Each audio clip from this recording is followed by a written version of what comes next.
Selamat pagi, Smart Listener, di mana Anda berada. Saya Dato Adam kembali menemani aktivitas pagi Anda di edisi hari ini, tepat di hari Rabu 18 Januari 2023. Ini baru hari ke-18 ya.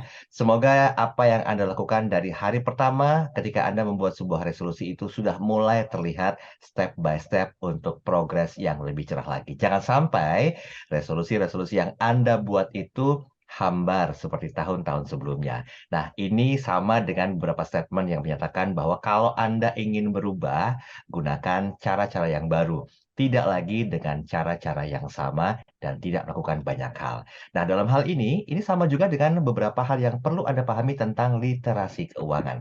Hari ini kita akan bahas tentang pentingnya asuransi sebagai bagian dari financial planning. Dan tidak terasa kita sudah masuk ke part yang kedua. Kalau minggu lalu kita sudah mendapatkan juga informasi tentang literasi keuangan dan juga inklusi keuangan yang belum berbanding lurus.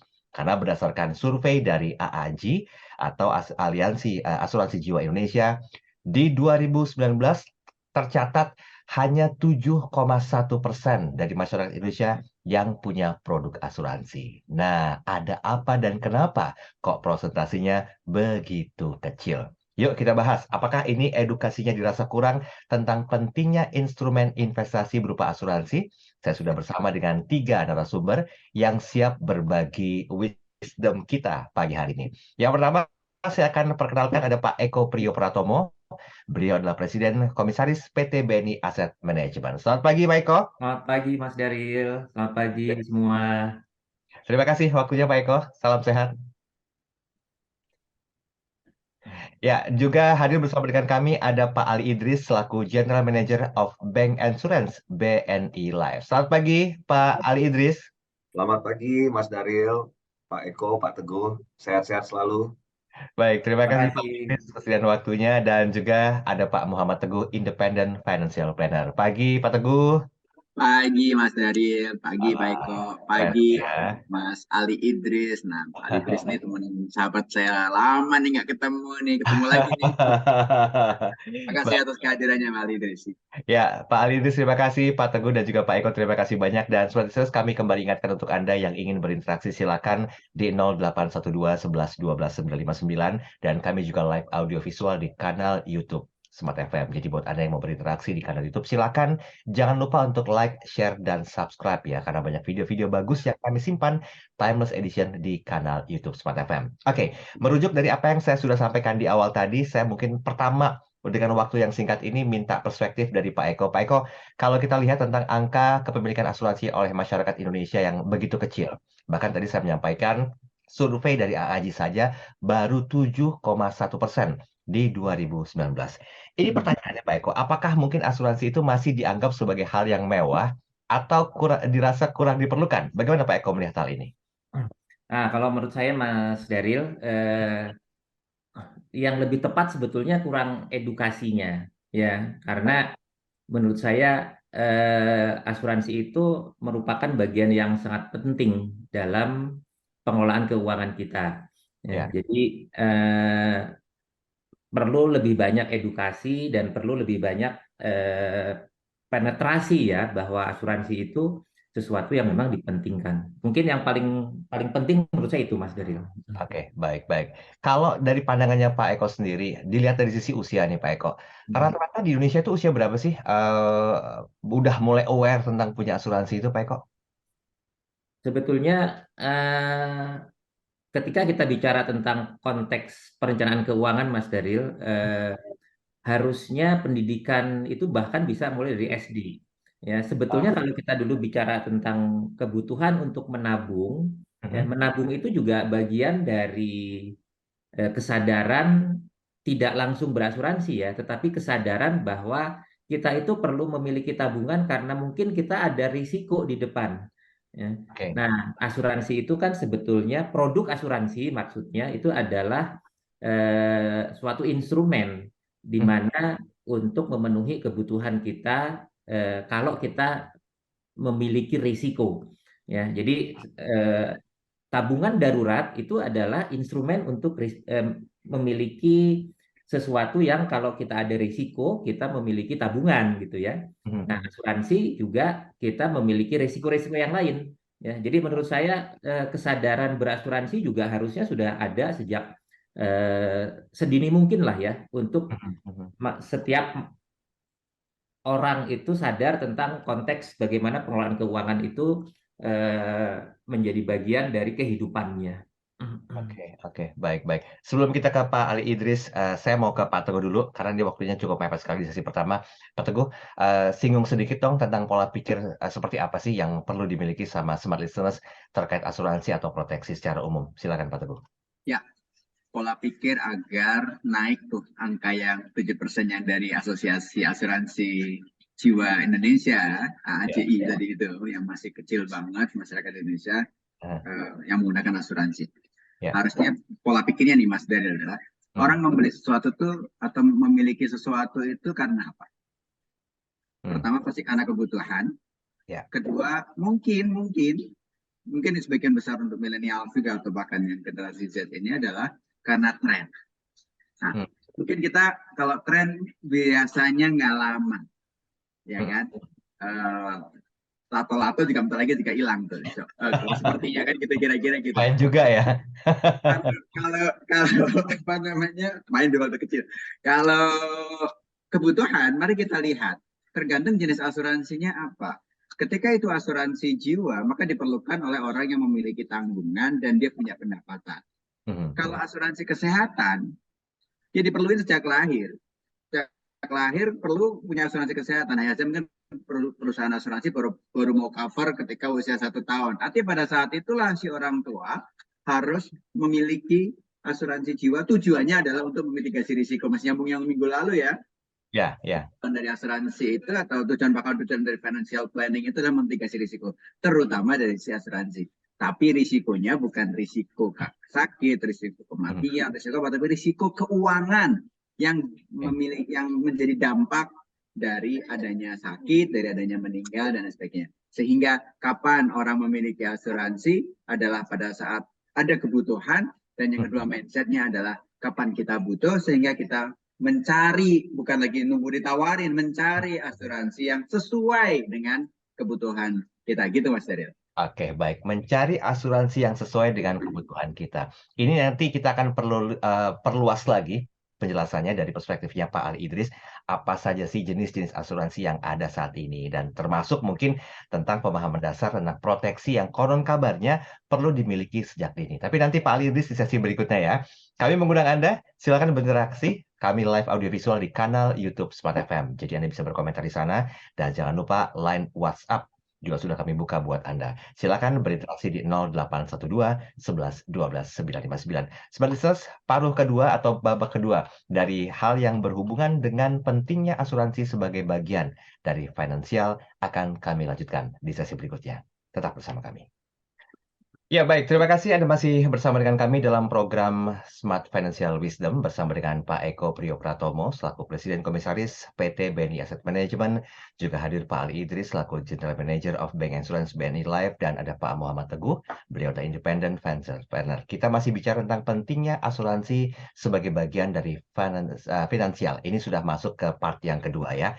Nah, ada banyak hal yang menarik yang disampaikan oleh Pak Eko dan juga Pak Teguh di sesi pertama tadi, tetapi mungkin kalau dirasa edukasi dan juga literasinya masih kurang, khususnya untuk masyarakat Indonesia, kita perlu lebih mengedepankan tentang informasi berikut ini. Karena saya yakin dari perspektifnya Pak Ali Idris mampu memberikan satu kontribusi positif bahwa ada banyak kok jenis-jenis asuransi saat ini. Apa saja, termasuk tentang proteksi dasar yang perlu dimiliki sejak dini. Mungkin saya langsung buka waktu ke Pak Ali Idris. Pak Ali Idris, silakan.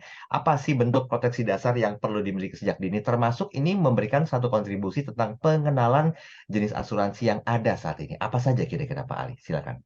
Ya, terima kasih. Kalau kita berbicara proteksi dasar ya dan jenisnya apa aja, tentunya banyak.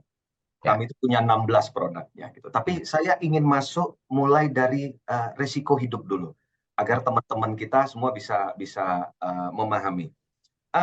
Resiko hidup itu kami kelompokkan menjadi 4, Mas Daryl ya. Jadi hidup terlalu cepat, Nah, ini kita nggak pernah tahu nih gitu ya. Hidup terlalu cepat gitu.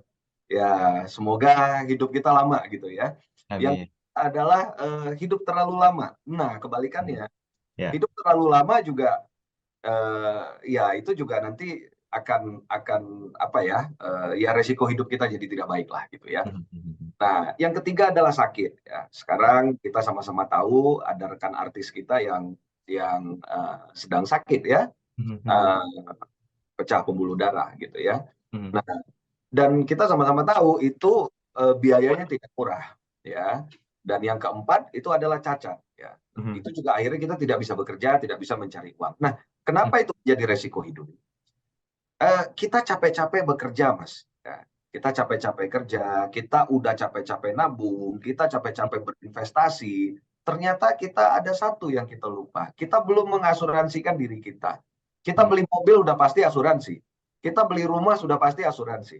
Kita punya pabrik sudah pasti asuransi. Tapi kenapa pada saat kita mengasuransikan diri, kok kayaknya agak berat gitu. Nah, saya mulai masuk dari situ dulu begitu. Nah, kalau proteksi dasar sebenarnya ya kita banyak ya jenis-jenisnya apa aja. Asuransi itu dari mulai tradisional, unit link dan lain-lain sebagainya. Mungkin itu, Mas Dede.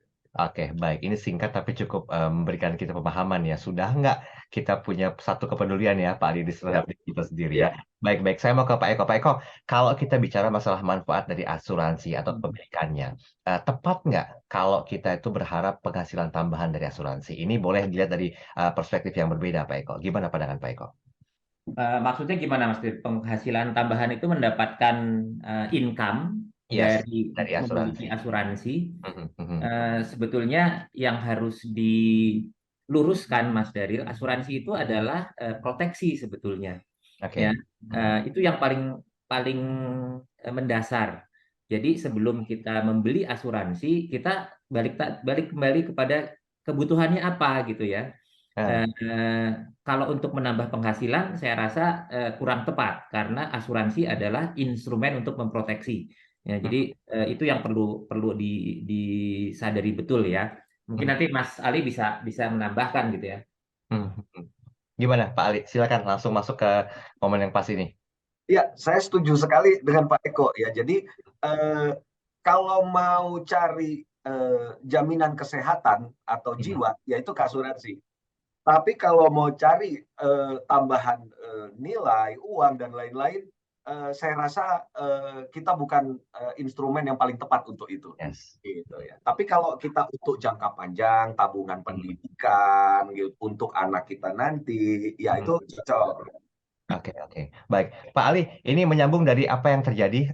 Survei 7,1% tadi kan cukup mencengangkan ya. Masalahnya adalah apakah edukasi dan juga literasinya ini dirasa kurang. Nah, boleh nggak spesifik disampaikan jenis asuransi yang ada saat ini tuh apa saja kira-kira Pak Ali? Agar pembahasan kita tuh bisa lebih komprehensif dan mengerti untuk pengaturan keuangannya Pak Ali. Kita coba mulai dari generasi muda ya. Boleh. Makanya tadi saya masuk dari resiko hidup itu apa. Nah, kita generasi muda, kita umur kita berapa? Kita kan harus memikirkan. Nanti kita kalau mau kuliah uangnya udah ada apa belum? Nah, mulai dari situ gitu ya. Jadi, kita mempersiapkan tabungan pendidikan untuk diri kita sendiri, untuk keluarga kita, untuk anak kita. Nah, itu tabungan pendidikan. Kita juga punya tabungan yang sifatnya jiwa. Untuk jaminan jiwa kita. Ketika terjadi apa-apa, kita ada yang mengcover. Kesehatan kita kalau kita sakit. Penyakit kritis. Nah, dari semua yang saya sebutkan itu, Mas Deril, itu terbagi lagi menjadi dua. Konsep tradisional, konsep unit link. Nah, kalau unit link itu ya sekalian lah nanti saya coba mencari bahasa yang lebih mudah ya, agar uang kita juga bisa tumbuh. Jadi dalam tanda petik tidak hilang semua, kira-kira begitu Mas Dery. Oke, berarti dari beberapa yang disampaikan ini sebenarnya tergantung bagaimana kebutuhan yang diperlukan oleh setiap individu. Itu yang paling benar. Iya, sesuai kebutuhan. Oke, Pak, tapi boleh tahu nggak yang dilakukan BNI Life untuk bisa mengedukasi smart listeners tentang pentingnya asuransi itu sudah sejauh mana kira-kira bentuk edukasinya? BNI Life sangat aktif, Mas. Kita meningkatkan literasi kepada masyarakat ya. Event webinar, kita juga aktif di kampus-kampus ya, UI, UGM dan lain-lain. Terus juga karena kita juga anak perusahaan dari Bank BNI, tentunya nasabah BNI juga kita harus edukasi dengan customer gathering dan lain-lain gitu ya. Jadi kita sangat cukup aktif dan platform sosial media kita juga cukup bagus, cukup aktif ya. YouTube dan Instagram kita juga cukup aktif. Ya itu mungkin dari sisi kita. Cuma saya ingin menyampaikan bahwasannya tingkat penetrasi ya, artinya kita ingin meningkatkan 7,1 menjadi lebih, itu menjadi tanggung jawab kita bersama, Mas Daryl. Artinya dari semua komponen bangsa kita harus ikut bersama-sama menyadarkan masyarakat bahwasannya pentingnya asuransi. Kira-kira seperti itu. Baik. Saya izin ke Pak Teguh dulu. Pak Teguh, walaupun keadaan ekonomi Indonesia sekarang masih terbilang ya belum bisa bernapas begitu lega ya, tapi beberapa perusahaan pun sudah punya beberapa pekerjaannya yang masuk kategori first jobber. Nah, ada nggak kira-kira satu bentuk kriteria yang cocok untuk para first jobber ini tentang asuransi? Mengingat asuransi ini perlu dilakukan sejak dini, bukan berarti sejak masa kecil mereka langsung berasuransi, tidak juga. Tapi begitu mereka punya satu income, punya pendapatan, instrumen ini tuh betul-betul tidak boleh dilewatkan. Nah, apa kira-kira asuransi yang cocok untuk kategori first jobber sendiri, Pak Teguh? Nanti Pak Eko boleh menambahkan. Baik, first jobber. Apa sih yang dibutuhkan oleh first jobber? Yang pertama, jika dia bekerja di perusahaan, biasanya perusahaan sudah mengikutkan dia untuk proteksi kesehatan, biasanya ya kan.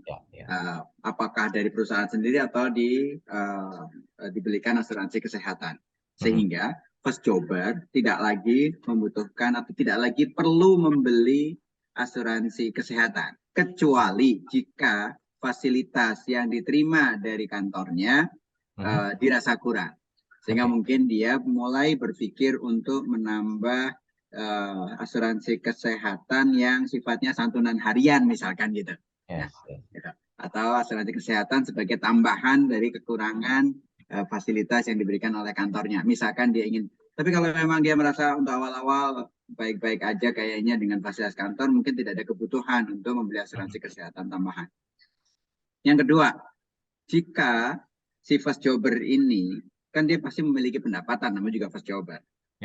Jika dari pendapatannya dia juga menanggung orang lain, menanggung orang tuanya misalkan, atau dia sudah menikah misalkan gitu kan, maka dia punya istri, apalagi kalau sudah punya anak, maka dia memiliki kebutuhan untuk punya asuransi jiwa.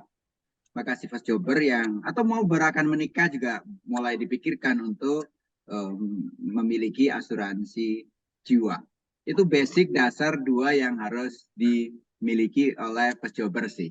Nah, tadi bicara tentang anak kecil nggak perlu asuransi, perlu juga Mas dari asuransi kesehatan. Tapi yang beli bukan anak kecilnya, tapi si orang tuanya, gitu kan. Tapi ketika si anak kecil ini nanti menjadi pekerja dan di pekerjaan itu sudah memiliki fasilitas asuransi kesehatan, maka mungkin bisa jadi nggak perlu diterusin yang asuransi yang dia udah beli, kecuali kalau dia mau nerusin dengan sebagai tambahan ya boleh-boleh aja. Tapi kalau dia di perusahaan yang bonafit ya, misalkan di perusahaan yang besar dan fasilitas kesehatannya bagus, ya mungkin mending uangnya ditabungin buat biaya nikah nanti misalkan gitu Mas Eril. Yes. Karena memulai sejak dini itu begitu penting ya Pak Teguh ya. Oke, baik. Kita break sebentar, tanggung untuk melanjutkan ke Pak Eko. Nanti kita coba minta saran dari beliau. Karena kalau mengingat tentang first jobber ini kan income-nya belum terlalu besar gitu ya. Pengeluaran juga antara kebutuhan dan juga keinginan banyak. Apalagi mungkin jadi generasi sandwich yang bantu atas, bantu bawah. Nah, bagaimanakah sebetulnya pengelolaan asuransi tentang keadaan seperti itu? Nah, bagaimanakah caranya yang signifikan? Nanti kita bahas di sesi berikutnya. Nah, kami mengundang Anda untuk berinteraksi, silakan. WhatsApp sudah kami buka di 0812 11 12 959. Dan terima kasih untuk Smart Listeners yang sudah menyapa kami di kanal YouTube Smart FM. Semoga sehat selalu dan pagi hari ini mencerahkan buat Anda. Anda jangan kemana-mana, kami akan kembali setelah jeda iklan komersial berikut ini. Pentingnya asuransi sebagai bagian dari financial planning masih kami jadikan bahasan utama pada pagi hari ini bersama dengan Pak Eko Priyopratomo, Presiden Komisaris PT BNI Asset Management. Juga hadir Bapak Ali Idris, General Manager Bank Insurance BNI Life, dan ada Pak Muhammad Teguh, Independent Financial Planner ya. Ini pemahaman yang sudah mulai mengkerucut ya, tetapi kita coba fokuskan di sesi ini tentang apa dan bagaimana yang perlu dilakukan untuk para first jobber. Mengingat first jobber itu adalah baru punya uang, belum bisa memanage secara totalitas tentang kebutuhan dan juga keinginannya, tetapi tidak boleh melupakan hal yang berhubungan dengan asuransi. Nah, tadi Pak Teguh juga sempat mengatakan penting loh untuk paham tentang pengelolaan keuangan bagi first jobber, karena faktanya banyak first jobber yang juga sudah langsung menjadi generasi sandwich. Harus memenuhi kebutuhan dirinya, belum juga membantu orang tuanya kalau punya adik atau beberapa tanggung jawab lagi di bawahnya ya harus dipenuhi. Nah, ini jangan dijadikan sebagai sebuah momentum untuk tidak peduli tentang asuransi. Nah, Pak Eko, income first jobber kan belum terlalu besar ya. Sorry itu saya kita harus katakan seperti itu ya Pak Eko ya. Sehingga mungkin first jobber ini perlu saran tentang pengelolaan keuangannya. Seperti apa yang bisa digunakan oleh para first jobber agar dengan income yang belum signifikan itu, mereka bisa juga kok punya asuransi. Nah, bentuk pengelolaan seperti apa yang perlu dilakukan? Ya, Mas Daril. Jadi kebutuhan utama buat semua orang yang sudah memiliki income itu adalah memiliki budget dalam pengelolaan keuangan. Jadi berapapun penghasilan kita kan harus dikelola ya, harus diatur. Dan sebetulnya ada ada jargon juga Mas Daril ya. Berapapun gaji itu kurang, tapi berapapun gaji itu cukup. Jadi sangat tergantung dengan cara kita mengelola keuangan. Oleh karena itu kesadaran untuk membuat yang namanya perencanaan keuangan ya, dalam hal ini kalau konteksnya first jobber itu adalah bikin budget. Ya, kita harus memiliki budget dengan pendapatan kita berapapun, kan tidak boleh lebih besar pasak daripada tiang. Ya, sehingga tetap saja berapapun penghasilannya harus dicukupkan. Nah, yang dibilang cukup menurut saya Mas Daril itu adalah salah satunya ketika kita bicara tentang manajemen risiko, maka kita harus memiliki item pengeluaran ya. Jadi ini maksudnya sebagai pengeluaran yang prioritas itu adalah premi asuransi. Ya, jadi premi asuransi yang memang dibutuhkan. Jadi tadi Mas Daril bilang ya, mungkin mayoritas di negara kita, walaupun first jobber itu akan memiliki tanggungan, paling tidak untuk orang tuanya atau untuk adiknya. Itu mayoritas menurut saya seperti itu. Artinya apa yang Pak Teguh bilang, bahwa kita tuh begitu punya income, kita itu menjadi bagian dari keluarga yang menanggung keluarga yang lain. Ya. Artinya apa? Artinya kalau kita kehilangan pendapatan dalam hal ini misalnya cacat atau meninggal bahkan gitu ya, ada dampak kepada pihak-pihak lain dalam keluarga yang menjadi tanggungan kita. Nah, saran saya adalah seberapapun penghasilan kita itu ada komponen premi yang sebetulnya tidak akan terlalu besar ya. Nanti Pak Ali bisa kasih gambaran. Ada asuransi jiwa yang tradisional ya. Dan itu bisa disesuaikan. Kalau saya bisa nabung 50.000 misalnya ya setiap bulan, itu kalau setiap bulan kita membayar premi 50.000 itu kita bisa mendapatkan tanggungan yang cukup besar.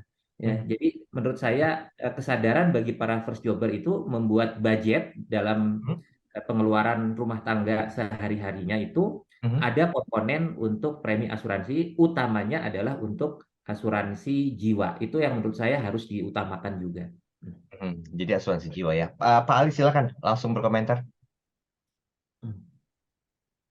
Ya, benar sekali Mas Daryl. Jadi seperti yang saya sampaikan tadi ya, BNI Life itu untuk produk individual itu ada 16 produknya. Dari yang murah sampai yang kita bisa mengcover, contoh, kami bisa mengcover 200 kali premi.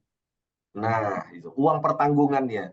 Jadi itu cukup besar ya. Dan kita juga punya juga seperti yang disampaikan Pak Eko tadi buat milenial kita gitu. Karena kita harus didik mereka. Kapan kita harus nabung? Jawabannya sekarang. Kapan kita harus invest? Jawabannya sekarang. Kapan kita harus berasuransi? Jawabannya juga harusnya sekarang, begitu.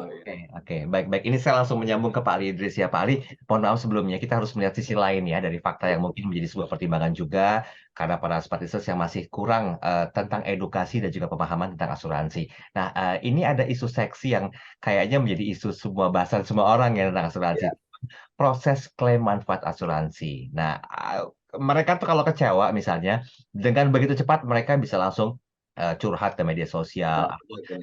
tidak langsung ke customer service-nya, sehingga lebih mengedepankan ego sentris mereka. Nah, bagaimana tanggapan dari BNI Life tentang isu seksi ini? Mungkin boleh secara overall disampaikan. Ya, yang pertama kami dari BNI Life tahun lalu sudah berkomitmen membayarkan klaim nasabah around 1 triliun. Itu dulu ya, itu include COVID dan lain-lain. Nah, yang kedua, prinsip dasar asuransi itu adalah utmost good faith, Mas Daryl ya. Artinya kami punya niat baik untuk melindungi nasabah. Nasabah juga harus punya niat baik untuk bekerja sama dengan perusahaan asuransi. Nah, itu dasarnya prinsip asuransi. Artinya, nah, kalau dikaitkan dengan pertanyaan Mas Daryl tadi, ini isu seksi, klaim ditolak, segala macam. Tidak ada satu alasan di perusahaan asuransi manapun untuk menolak klaim tersebut. Karena ini masalah trust ya, kepercayaan. Semua perusahaan asuransi akan menjaga itu. Tetapi mayoritas semua klaim yang telat dibayar atau yang mungkin ditolak karena adanya perbedaan data. Kembali ke niat baik tadi gitu ya. Contoh nih, mohon maaf ya, saya boleh kasih contoh ya Mas Daryl ya. Silakan. Mas Daryl kesehatannya mau di-cover oleh perusahaan asuransi. Tentunya Mas Daryl isi dong, ya, isi di formnya gitu ya. Mas Daryl di situ tulis sehat. Simpelnya, Mas Daryl kita tanya ngerokok atau enggak, Mas Daryl jawabannya tidak di situ. Padahal Mas Daryl itu perokok berat. Nah, ketika terjadi suatu risiko kepada amit-amit nantinya gitu ya, setelah kita cek, nah tentunya perusahaan asuransi akan menolak itu. Nah, gitu. Jadi di sini yang ingin saya sampaikan di momen ini kepada seluruh masyarakat, seluruh pendengar adalah tolong berhati-hati dalam mengisi formulir SPAJ. Ikuti saja pertanyaannya apa, jawab. Sehat, jawab sehat. Sakit, jawab sakit. Ya, itu karena itu nanti di awal sih memang mungkin kita tidak tahu ya. Tapi di akhir nanti itu akan menjadi masalah. Karena kita menganggap ada suatu hal yang disembunyikan. Baik sengaja atau tidak sengaja. Bisa saja tidak sengaja ya Mas Daryl ya. Saya merasa sehat kok. Ya sehat. Gitu. Kira-kira seperti itu Mas. Berarti jujur itu penting ya untuk bisa memberikan tentang informasi diri yang sejatinya ya, Iya, Pak. betul Mas Daryl. Bahasa gaulnya. Klaim itu telat atau ditolak itu alasannya dua. Ya, bahasa gaulnya tuh Mas. Pertama, administrasi seperti tadi yang saya sampaikan. Ada ketidaksamaan data. Yang kedua, perusahaan asuransinya sudah tidak punya uang. Udah itu aja. Gitu. Kalau poin yang kedua saya rasa mungkin kami tidak ya gitu kan. Tapi kan kita banyak mendengar ya. Semoga itu tidak terjadi lagi di Indonesia gitu. Oke, saya tambahkan boleh ya Pak Ali ya. Jadi ketika ngisi form tuh jangan pakai joki, mendingan kita sendiri yang ngisi ya. Memang harus isi sendiri. Pak Teguh ketawa, baik. Karena nanti Mas Daryl ya, kalau minta tolong diisiin, nanti yang rugi nasabahnya. Itu dia makanya. Nasabah makanya. sendiri yang mengisi. Sekarang kan lagi zaman tuh joki tuh ya, ketangkep juga banyak ya, Pak Teguh ya, Pak Eko ya. Oke, baik. Kita ke pertanyaan WhatsApp ya, sambil kita lanjutkan waktu yang bergulir di sesi ketiga ini. Ini sudah ada Ibu Boy. Halo pagi Ibu Boy. Mohon advice-nya dong untuk asuransi pendidikan anak. Tujuannya untuk anak kuliah. Jadi saat ini anak saya umurnya 9 tahun, kemampuan untuk premi itu Rp500.000. Jenis asuransi apa yang disarankan? Apakah murni asuransi atau unit link? Terima kasih, salam sehat. Saya mau ke Pak Ali dulu. Silakan Pak Ali berkomentar, nanti Pak Teguh dan juga Pak Eko boleh menambahkan. Ya, ini usia 9 tahun, kira-kira premi around 500.000 gitu ya per bulan gitu ya. Nah, benefitnya apa aja tentu kita tidak bisa, itu tergantung ya Mas ya. Kita harus pakai ilustrasi kalau kita sebut ya gitu. Jadi mungkin kalau memang nanti kita bisa follow up lebih lanjut. Tapi usia 9 tahun itu mungkin sekarang SD ya. Jadi mungkin nasabah mempersiapkan umur 9 tahun nanti untuk setelah SMP mau masuk SMA, kira-kira dia butuh uang, ada tambahan uang, kira-kira begitu ya Mas Daryl ya. Selanjutnya nanti tamat SMA mau masuk kuliah juga ada tambahan uang. Kita punya produk seperti itu Mas Daryl, dan itu cukup laris ya produk itu, karena kita pun mempunyai gitu untuk minimal nanti nggak terlalu berat lah, biaya sekolah kan sekarang kita sama-sama tahu Mas cukup besar gitu. Jadi minimal dengan ada tabungan kan, kalau saya sering menyampaikan Mas Daryl, 500.000 sebulan kalau tidak dibeliin asuransi juga tidak akan bisa ditabung, pasti habis sendiri kok. Setuju. Nah, gitu. Jadi kalau saya sering mengedukasi kepada teman-teman seperti itu gitu. 500.000 kalau kamu nggak tabung juga kamu akan habis juga gitu. Jadi juga daripada habis ya mending kita tabung gitu ya. Kira-kira gitu. Baik. Ini tanggung waktunya untuk saya lanjutkan. Mungkin nanti boleh bersiap dengan penjelasannya Pak Teguh dan juga Pak Eko Pratomo tentang apa yang disampaikan oleh Ibu Boy ini, usia 9 tahun, kemudian juga punya premi kemampuan hanya Rp500.000 per bulan. Nah, apa yang harus dilakukan sebagai sebuah pilihan? Nanti kita sambung lagi di sesi berikutnya. Like, share, dan subscribe Anda masih kami tunggu, karena kami live audiovisual di kanal YouTube Smart FM. Jangan lupa yang mau berinteraksi juga boleh di kanal YouTube atau di WhatsApp kami 0812 11 12 959. Kami akan segera kembali. Oke, baik. Terima kasih Anda masih bersama dengan kami. Sesi terakhir ini waktunya nggak pernah cukup ya untuk bisa membahas tentang hal-hal yang krusial, apalagi yang berhubungan dengan asuransi. Nah, pentingnya asuransi sebagai bagian dari financial planning masih jadi bahasan kita bersama dengan 3 narasumber saya. Ada Pak Eko Priyo Pratomo, selaku Presiden Komisaris PT BNI Asset Management. Hadir juga Pak Ali Idris, General Manager of Bank Insurance dari BNI Life. Dan Pak Muhammad Teguh, Independent Financial Planner. Saya mohon izin Pak Teguh dan juga Pak Eko ke pertanyaan yang sudah masuk di WhatsApp ya. Tapi boleh sedikit Pak Teguh dan juga Pak Eko mengomentari. Saya ke Pak Eko terlebih dulu dari statement tambahan Pak Ali tadi. Silakan. Ya, tadi mengenai asuransi pendidikan ya yang ditanyakan ya. Jadi kalau dilihat kebutuhannya kan kebutuhan untuk membiayai pendidikan. Tergantung ini pendidikannya di mana, tingkat di SMA atau bahkan di universitas ya. Jadi memang yang jarang dilakukan Mas Daril itu adalah menghitung kebutuhannya dulu Mas Daril. Ya. Baik. Keberadaan asuransi itu sebetulnya sebagai tambahan untuk kalau terjadi sesuatu dengan Ibu Boy ini misalnya ya atau orang tuanya. Ya, jadi misalnya anaknya masih umur 9 tahun untuk universitas, masih 9 tahun lagi ya, umur 18, tapi misalnya ya sampai umur 18 itu orang tuanya meninggal misalnya, maka akan berhenti kan kalau kita tidak punya asuransi jiwanya ya. Jadi ini ada 2 komponen. Ada biaya kebutuhan untuk pendidikannya dan ada biaya kalau terjadi risiko kematian. Ya, itu 2 hal yang berbeda ya. Jadi itu yang dua-duanya harus dihitung. Nah, nanti 500.000 itu cukupnya seperti apa? Apakah kita cukup untuk membiayai pendidikan dengan adanya risiko hanya dengan membeli asuransi satu misalnya ya, unit link, atau kita perlu membeli 2 komponen asuransi. 2 komponen antara proteksi dan investasi. Ya, itu semuanya merupakan bagian dari perencanaan sebelum kita memutuskan untuk menentukan jenis apa yang harus kita beli. Tapi kebutuhannya harus dihitung dulu, Mas Arif. Oh, diutamakan kebutuhan terlebih dahulu gitu ya. Baik. Pak Teguh, silakan singkat saja mau menambahkan. Singkat aja, 500.000 sekarang usia 9, kita kira-kira kuliah usia 18, berarti 9 tahun lagi. 500.000 kalau ditabungin doang, kali 12 bulan, kali 9 tahun, itu adalah 54 juta. Kalau dia diinvestasiin dengan return 5% akan jadi 68 juta sekian. Kalau returnnya 7%, 74.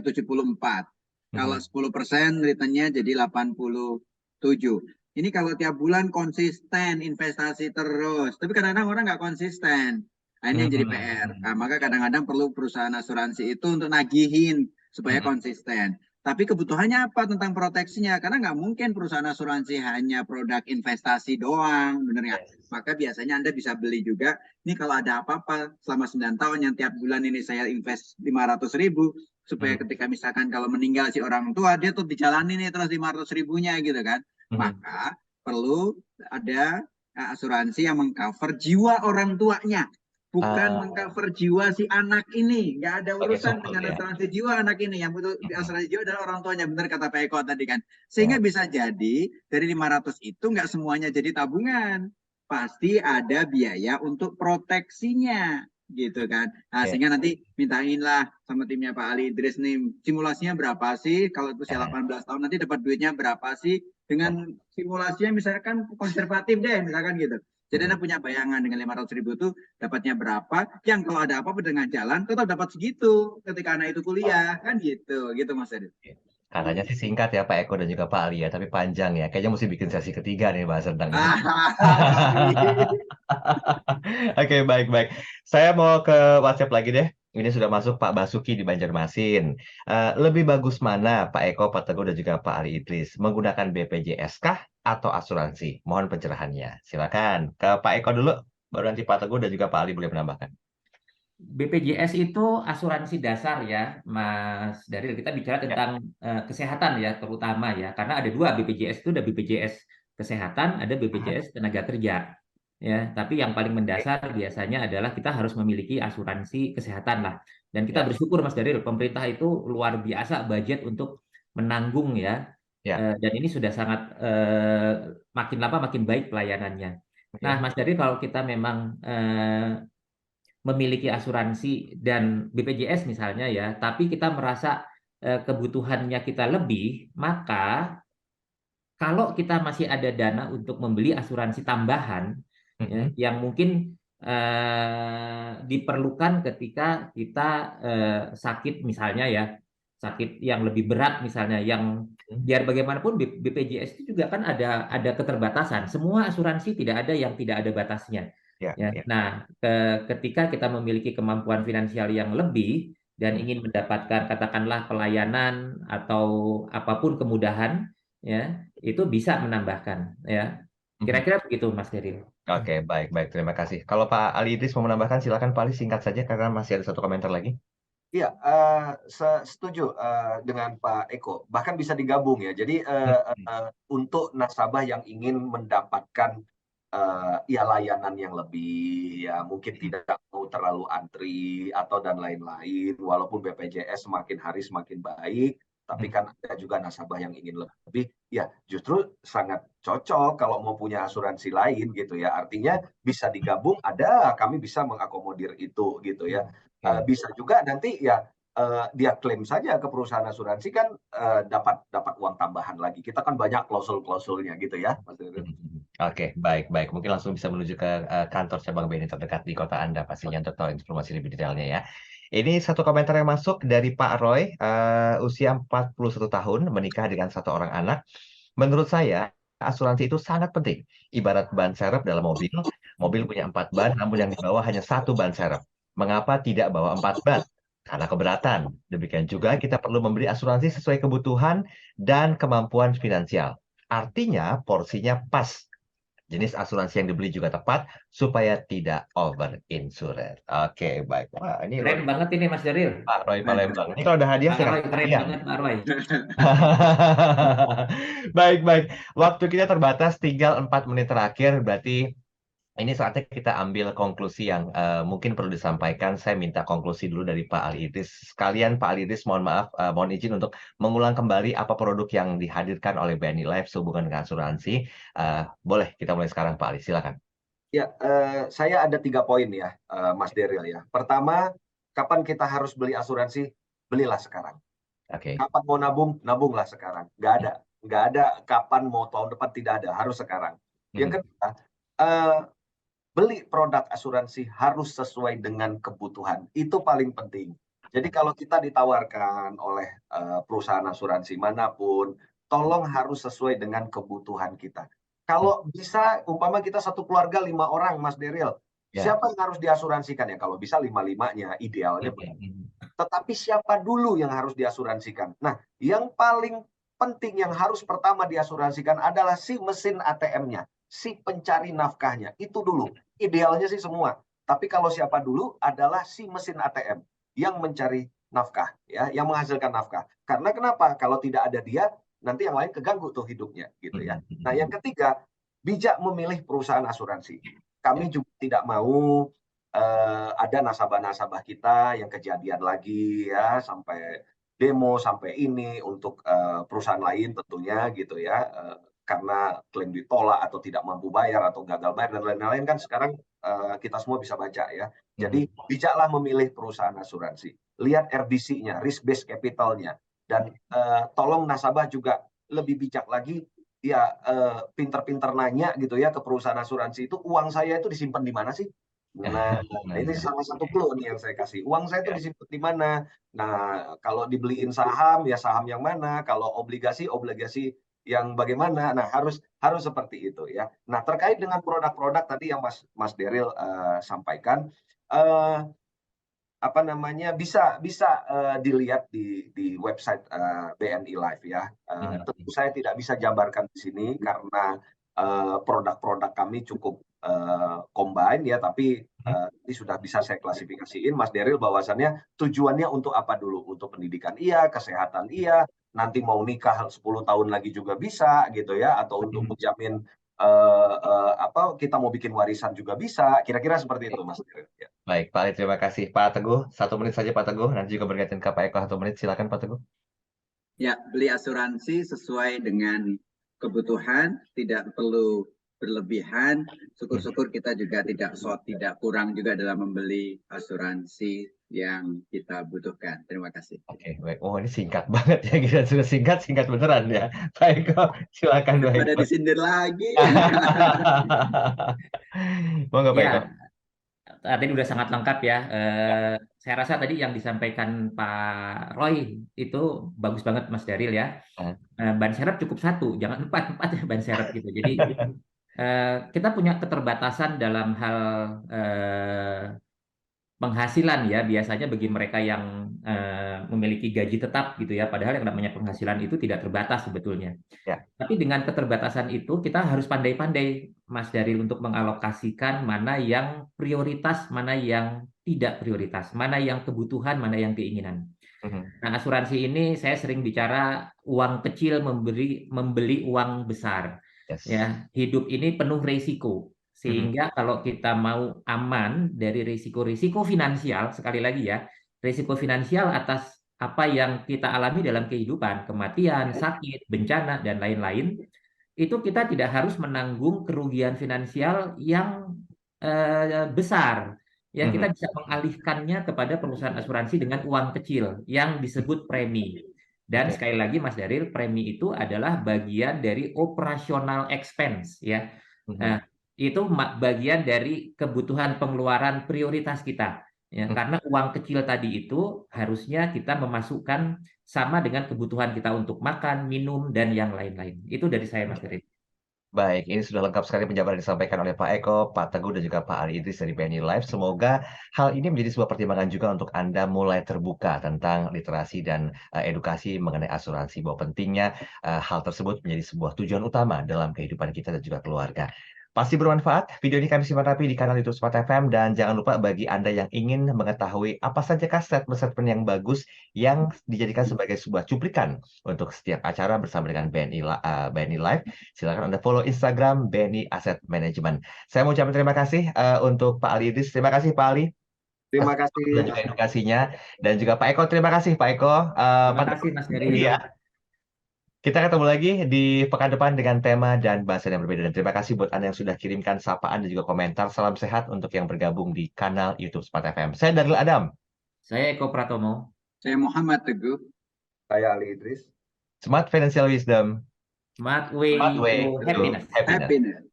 Terima kasih Pak Ali. Terima kasih. Anda baru saja menyimak Smart Financial Wisdom. Eko, aku pamit ya. Terima kasih Mas Ya, Daryl. Assalamualaikum. Ketemuan lagi Pak Adi, Pak Ali Idris yuk. Ya, Lama nggak ketemuan nih. Sampai ketemu ya. Kita sampai ketemu. Terima kasih. Terima kasih Pak Ali. Teman-teman Financial semua di- Expert Alovina dan tim.